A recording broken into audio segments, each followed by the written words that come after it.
Hininga ng comment si Trillanes tungkol sa mga usap-usapin ng destabilisasyon. Kasi mainit na issue yung destabilisasyon nitong nakaraang mga araw. Ay alam mo naman natin si Trillanes. Saan ba nakilala si Trillanes? Di ba sa destabilisasyon din? Sa mga kudita, mga mutiny, yung Oakwood, yung Peninsula. O yan. Kumbaga, pag sinabi nating mga kudita-kudita, ang unang pasimuno niya noon si Hunasan. Pero nung panahon ni Gloria, si Trillanes. O ngayon, issue na naman ng destabilisasyon, tinatanong si Trillanes, ano bang masasabi mo? Sa tingin mo ba totoo yung sinasabi na may mga destabilisasyon ngang pinaplano? At kung sa tingin mo oo, sino kaya ang nagpapasimuno nito? Ay ang sagot ni Trillanes, oo daw.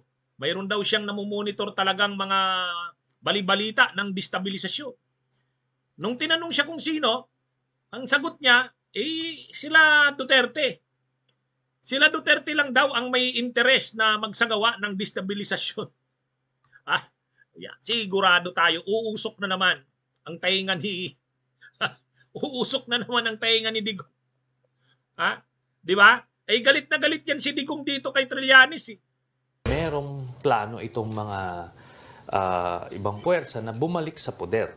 Tapos ito naman si Duterte, talagang hindi to nakaranas ng buhay na wala sa poder.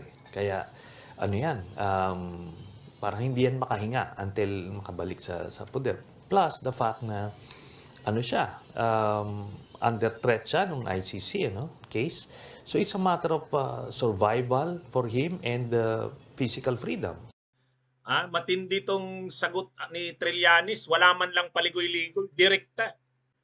Sabi ni Trillanes, hindi man lang nagsabing hindi ko sigurado, wala akong balita, wala akong kumpirmasyon kung totoo nga yan.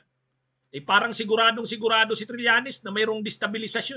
Anong sagot ni Trillanes? Mayroong plano itong mga dating pwersa na bumalik sa poder.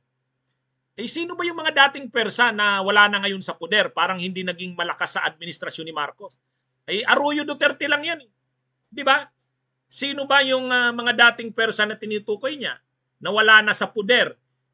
Ang nasa poder ngayon, Romualdez at Marcos. Bagamat mad yan, Marcos Arroyo Duterte nung panahon ng eleksyon, yung unity team na ngayon tinatawag nating unity. Pero ngayon, sinusulo ng Marcos ang poder. Sinusulo ng Marcos ang poder, di ba? Dahil sinusulo ng Marcos ang poder at ng Romualdez, siyempre gustong makabalik ng Arroyo at Duterte, lalo na si Duterte. Sabi ni Trillanes, dalawang dahilan. Bakit si Duterte gustong makabalik sila sa poder, sa kapangyarihan? Ang una, hindi raw sanay si Duterte na wala sa kapangyarihan. At ang pangalawa, problema ni Duterte ang ICC. Problema daw ni Duterte ang ICC. Hindi na siya nakakasigurado kay Marcos. Baka traidorin siya. Lalo ngayon na may away ang Marcos at ang Duterte at Romualdez. Kaya magpapasiguro si Duterte, gusto nilang makabalik sa poder kasi baka isurrender siya bigla sa ICC. Ganon yung presentation ni Trillanes. Hindi ko sinasabing tama si Trillanes. Binalita ko lang kung anong sinabi niya. Ngayon, tanungin niyo ako, ano bang masasabi ko kay Trillanes? Tingin ko hindi naman ganun si Trillanes, wala nang masyadong contact si Trillanes sa loob ng military. Sa tingin ko lang mula nang matapos yung mga pinasimunuan niyang mga pag-aalsa, yung mga mutiny, Oakwood mutiny, yung mga sa Peninsula, yung panahon noon ng mga standoff ng Marines, magkakasama sila nila Danny Lim, nila General Miranda. Matapos yun, wala na. Hindi na ganun. Sa ngayon, sa tingin ko hindi na ganun kalalim ang contact ni Trillanes sa loob ng military. At kahit nga sa politika, ang alam ko, tatakbo si Trillanes, mayor ng Caloocan. Ayaw niya nang tumakbong senador. Sabi ni Delia Dillon, si Trillanes tama, isama yan sa Senado. Ang problema, si Trillanes kasi, ito sabihin ko sa inyo, si Trillanes, pag gumagalaw to, pagdating sa politika, nagpapasurvey yan, nag-aaral yan ng terrain ng politika. Hindi yan basta-basta lalaban na senador. Lalo ngayon, Alam niyang dapa ang oposisyon. So, realistic lang si Trillanes sa assessment niya na wala ang oposisyon. So, tingin ko hindi yan tatakbong senador. Ang iniisip niya nga, tumakbong mayor ng Caloocan. May mga nagkikwento sa akin, attorney, tatakbong yatang mayor si Trillanes sa Caloocan. Sabi ko, mas magastos ang mayor ng Caloocan kaysa sa senador. Sa totoo lang? Sa totoo lang. Mas magastos ang mayor. Ang kampanya ng mayor, direkta sa tao. Direkta sa tao ang kampanya ng mayor. Ang senador, ano yan kaya mo sa social media yan, kaya sa media, may a-attendan ka lang ng mga major na mga rally sa mga major cities, towns, provinces. Pero ang mayor, kung kakandidato siyang mayor ng Caloocan, didirekta siya sa barangay ng Caloocan. Napakagastos niyan. Billions. Billions ang gagastusin niya. May ganun bang pera si Trillanes?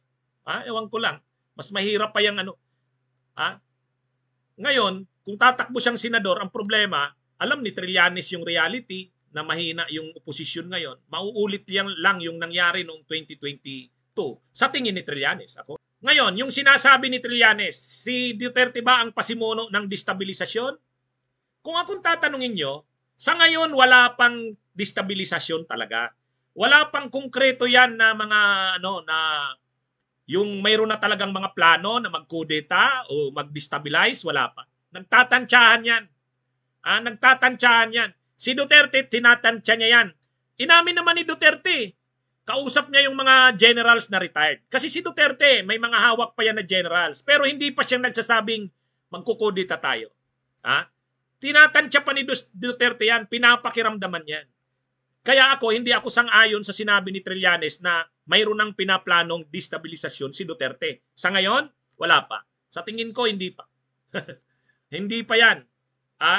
Pero, alam naman natin kung totoo yung sinabi ni Trillanes na tungkol sa ICC, ay pag naramdaman talaga ni Duterte na isusurrender siya ni Marcos sa Trillanes, Diyan magkakaroon ng kudeta yan. Diyan magkakaroon ng kudeta yan. Survival yan. Tama si Trillanes sa punto na yon. Pero kung yun bang sinasabing ngayon na mayroon ng pinaplanong destabilisasyon o kudeta, sa tingin ko wala pa. Ano pa lang yan, tinatansya. Kaya nga ang sabi ni Duterte, inamin niya naman mini-meeting niya, may mga meeting daw siya sa mga generals, retired generals.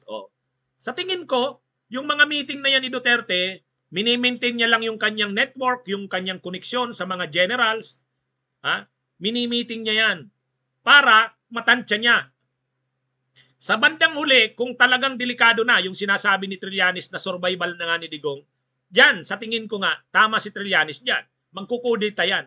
Pero kung ngayon, sa tingin ko, wala pa yan. Wala pang ngayon. Ano pa yan? Nagtatansya. Kaya nga ang sinabi ni Duterte, may mga meeting siya sa mga retired generals. Kahit yung mga retired generals na binanggit ni Browner, na nananawagan daw ng mga movements, rallies, laban kay Marcos, ano pa yon? Hindi pa yan mananawagan ng destabilisasyon at kudeta. Wala pa sa ngayon. Pero lahat yan nagtatansyahan. Kahit yung sinabi ni Magalong na mayroon silang GC ng mga generals at mga officers ng AFP at PNP, at ang common daw na pinag-uusapan doon, nagagalit ang mga generals, retired at active sa korupsyon sa gobyerno. Yun daw ang matinding issue. So anyway, lahat yan nagtatansyahan. Pero yung sabi ni Trillanes na si Duterte ang nagpapasimuno ng destabilisasyon, sa tingin ko hindi pa. Wala pang destabilisasyon. Wala pang kudeta. Nagtatansyahan pa lang yan. Ano sa tingin nyo, mga kabunyog, mga kababayan? Bunyog, bunyog, halikan na kasama ka. Bunyog, kapag buklod ay may pag-asa. Luzon, Visayas, Mindanao, isa ang pananaw.